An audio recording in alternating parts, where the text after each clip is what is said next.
about policy. Let me actually start by where Peter left off. And this is the question of growth versus distribution.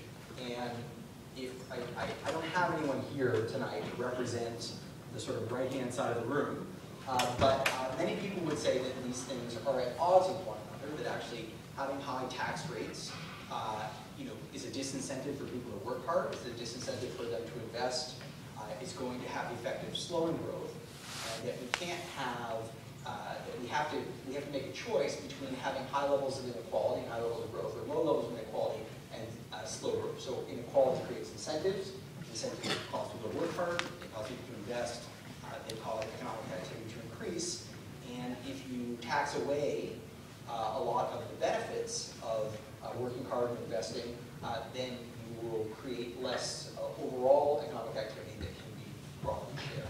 I may or may not agree with that opinion, but it's an opinion that should be represented here. So why don't I turn it over to Frank first?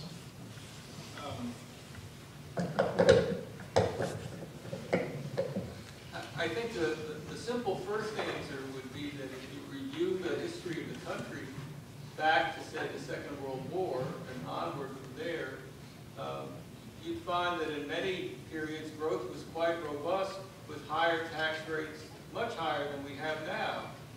So to me the question, I mean the basic idea, can you get tax rates so high that you can really stifle growth? Sure, there's no question about that. But the more important question is, are we in a position now where that seems to be a problem? I see no evidence of that.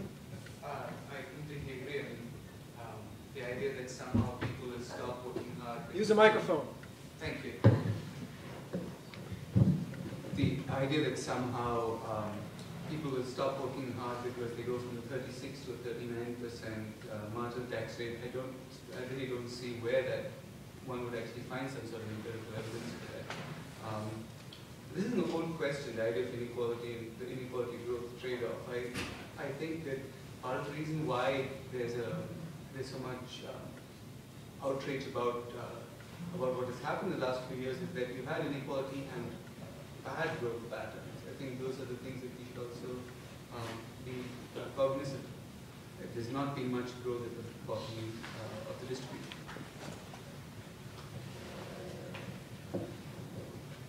I think the view you so nicely presented, while carefully being hands-off, is backwards. And so let me lay out two things. First of all, in the analysis I did with SciS, we asked the question, how much do people work less, earn less when you raise taxes on the top? And they do. There's an effect. And it shows up in empirical studies. And oddly enough, we are, if you'll excuse the expression, reality-based economists. And so in our discussion of the tax rates we wanted, we drew on the best available estimates of the extent to which earnings would go down as a result of that. And we said, to what extent can we still get by raising rates? As Frank said, you don't want to go too high. You don't want to go into the range where you're getting less revenue from a higher tax rate, what's referred to as being on the wrong side of the Laffer curve. You want to be in the place where higher rates get you more revenue, because more revenue given your spending means less taxes on other people, which will affect their earnings, but more important, will have the income distribution pattern.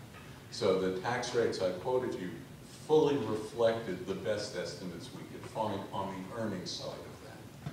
The other side of that, of course, has to do with savings, investment, and the wealth distribution. And there's absolutely no question that people further down the income distribution save less out of their after-tax earnings than people higher up. So that raises two questions. One is it necessary to have them do the savings in order to have more national capital? And the answer to that is no, because the federal government could be running smaller deficits and getting more national savings without relying on the rich people to do it for them. And secondly is the issue of the efficiency implications of who has the wealth and the income flows to finance investment.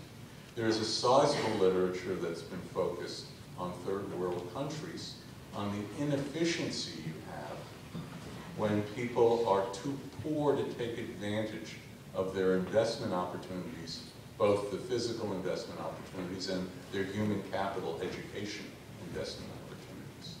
And what has really come home with the financial crisis is how much this is true in the US today. So we have seen a significant drop in startups, in the employment growth in small firms. And that comes in part from the fact that the banking system took a big hit and has much tighter lending standards.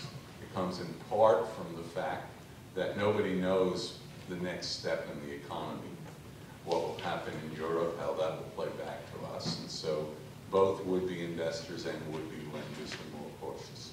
But it also comes in a big way from the drop in housing values, because surveys show that a significant role in startups is played by drawing on your housing wealth, because for a large swath of Americans, that's their primary wealth. And when that wealth went away, their ability to do startups was severely decreased.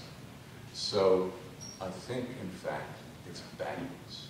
We move the income down if we get invested in a more fruitful way. If we're worried about aggregate capital accumulation, which is a legitimate concern because it affects future growth, earnings of future generations, then the way to address that after we're out of the recession is to address the public debt.